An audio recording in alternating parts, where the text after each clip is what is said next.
पति, पत्नी और नौकरानी। शीतल और अभिमन्यु की शादी को 5 साल हो चुके थे, लेकिन अभी तक उनका कोई बच्चा नहीं हुआ था।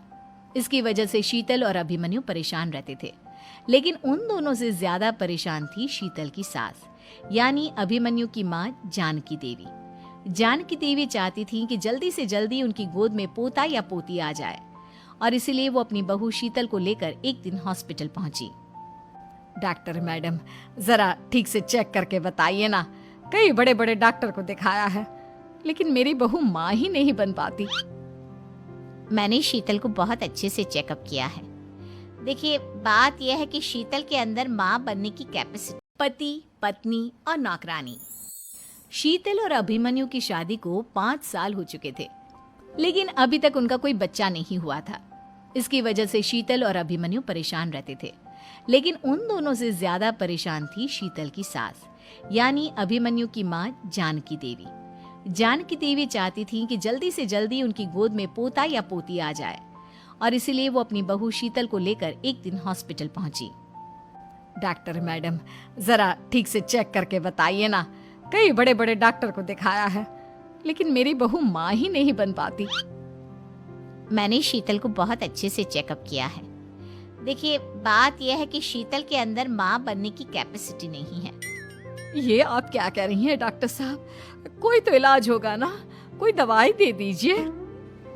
देखिए, कुछ प्रॉब्लम ऐसी होती है जिनका कोई ट्रीटमेंट नहीं होता। आई एम सॉरी टू से, लेकिन शीतल कभी माँ नहीं बन सकती, क्योंकि उसके यूट्रस में अंदर से ही कुछ प्रॉब्लम है। घर आने के बाद क्या हुआ माँ? कहाँ लेकर गई थी आप शीतल को? अरे कहाँ लेकर जाती, डॉक्टर मैडम के पास ले गई थी, लेकिन तेरी बीवी तो कभी माँ बन ही नहीं सकती। मम्मी जी, इसमें मेरी क्या गलती? अगर अंदर से कोई प्रॉब्लम है तो उसमें मैं भी कुछ नहीं कर सकती। जानती हूँ, ये बात डॉक्टर के मुंह से सुन चुकी हूँ। अब दोबारा मेरे सामने इस बात का गाना मत गा। अरे माँ, परेशान होने की जरूरत नहीं है, हम सोचते हैं ना कुछ। अरे क्या सोचेगा तू?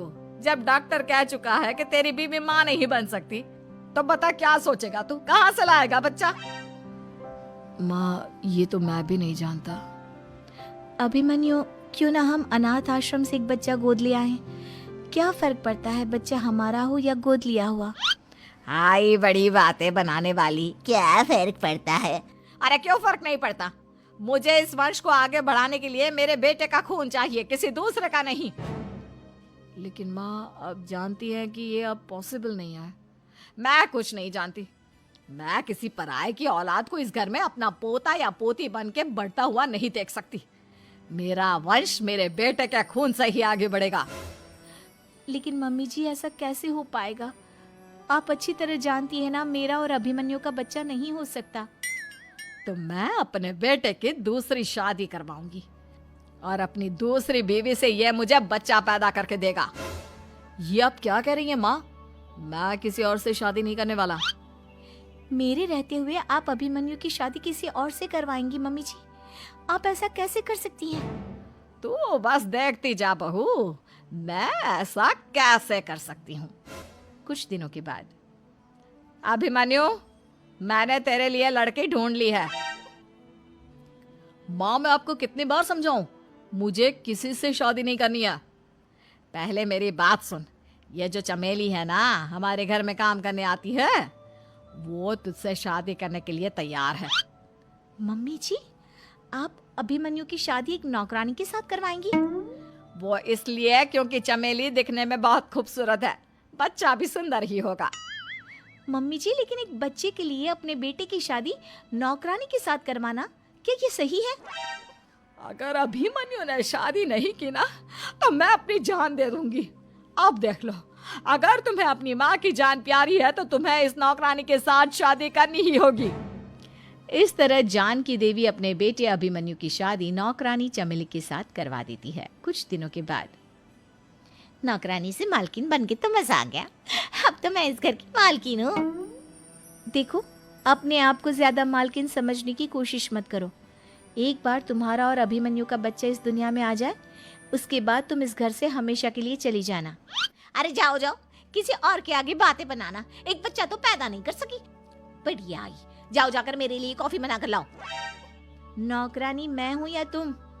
मम्मी जी देखिए ना शीतल मुझसे किस तरह से बात कर रही है। शीतल, तुम्हें पता है ना चमेली प्रेग्नेंट है, मेरे बेटे के बच्चे की माँ बनने वाली है। वो जैसा कहती है वैसा करो। लेकिन मम्मी जी वो मुझे नौकरों की तरह ट्रीट कर रही है। अरे तो करेगी ना, वैसे भी बहू तुम हो किस काम की, एक बच्चा तो पैदा नहीं कर सकती। जाओ अब घर के सारे काम करो और चमेली को आराम करने दो। थैंक यू मम्मी जी, भगवान आपका भला करे। आप नहीं होती तो मैं नौकरानी से महारानी कैसे बनती। देखो तुम्हें जो चाहिए सब मिलेगा, खूब खाओ।